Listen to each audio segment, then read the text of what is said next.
Okay, I'm putting this tutorial together because I have looked all over the internet. I can't find anything that shows you how to make the fray bill type of minnow catcher, the minnow trap. So I put one together, just common sense, basically thinking out how it's supposed to be made. This is what I came up with. So basically made the same way they make theirs, except the center's not cut. It doesn't open up on the inside like that one does. This one actually has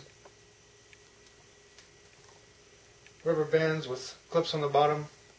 You can open it up through here to get through it, get your minnows out, whatever you need to do. It doesn't store as easily as a fray bill does, but works just the same, does the trick. And so I'm going to show you how to make one just like this. The only drawback really is that it doesn't come apart, and making it out of this kind of wire, there are little spots all over it that are sharp, pointy. Definitely not something a kid needs to be messing with, but for adults who are responsible and know not to get stuck by these things, it's a really good trap, and I'm going to show you how to make it. Okay, so starting off here, basically what I've got is a rectangle cut out. This one is 25 inches wide by 17 up and down this direction. You can make it as big as you want. It really doesn't matter. This size really doesn't matter. I think the smaller the better. Basically the trap's going to do the same thing regardless of how big it is. It's not like you're going to catch too many, or you're going to get too many in the basket, and they're not all going to fit in there. So this is a good size. What I'm figuring is probably going to work the best. With the rectangle cut out this direction, when you let go of it, it's automatically going to bend. You want to put it together with the bend going the direction that it's already trying to go, just because it's easier. So basically what you're going to want to do here is you want to overlap it. And I'm overlapping by about 3 squares. And you can look. Am I in view right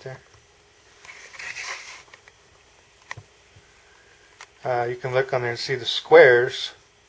And you want to overlap to where there's 3 squares in between each one. Because you're going to basically sew on the corner of one and then on the corner of the other. So that's where you're going to want to set it whenever you go to attach it. Best thing I've found to do whenever you're trying to attach these is get it set where you want on one end. Take a piece of wire, baling wire, anything like that, something that's easy to work with, and move around. Just a regular piece of wire. Put it right in the middle of the the middle of the 3, and just kind of cinch it down to where it's going to hold.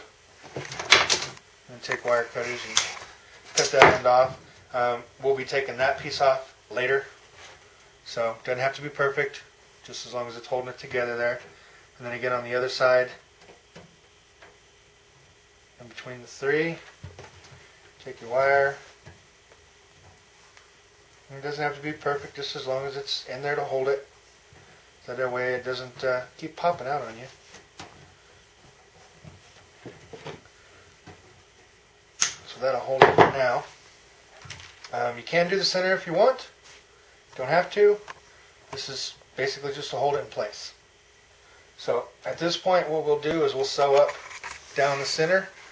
What we'll use is just this, I don't know if you call it twine or, I think it's called masonry twine or something like that. Real durable stuff, made out of nylon. Really, really durable. So basically what we'll do is we'll take this nylon. You can burn the ends. That works really well to make sure it doesn't unravel. But it is really hard to get into the needle. What I'm using is big needle. I don't even remember what these are made for. There's a 7-pack of them, and there's lots of different sizes of them. Thank you. Yarn donners, I guess is what it's called. And I'm using the biggest one on the end just because you can. But that's basically what you'll want to get. You can put a piece of wire on the end of it to thread it through, whatever you want to use. This actually works really, really well. So you just thread that through there, and what I've been doing is just tying a few knots in it. Once you go through that wire a few times, it will try to take the knots out just because it's such hard material to go through. But I put several knots in it because they're going to come out anyway. We just knot it up like that. Nothing spectacular. Run out quite a bit of string, about arm's length. It's good. Just cut the end off of it. And I like to actually burn the end off of this end just a little bit so it doesn't fray. And basically, to get started on this, let me get a little closer here so you can see it. So basically what you want to do to start it is you have your 3 there, and you want to go right down the center and pull it through all the way to the end. Don't go through all the way. Tie a few knots in the end here. That'll hold it in place. Keep it from moving around.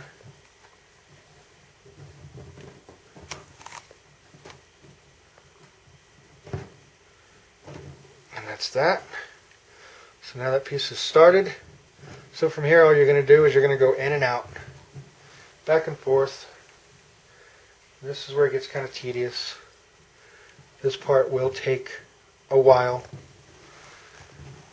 depending on how good you are at it.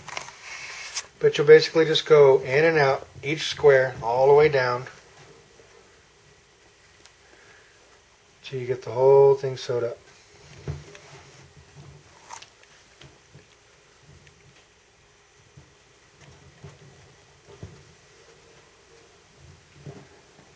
And I'm not going to film me doing this thing all the way down, so we'll pick up at the end and I'll show you tying it off and basically be done.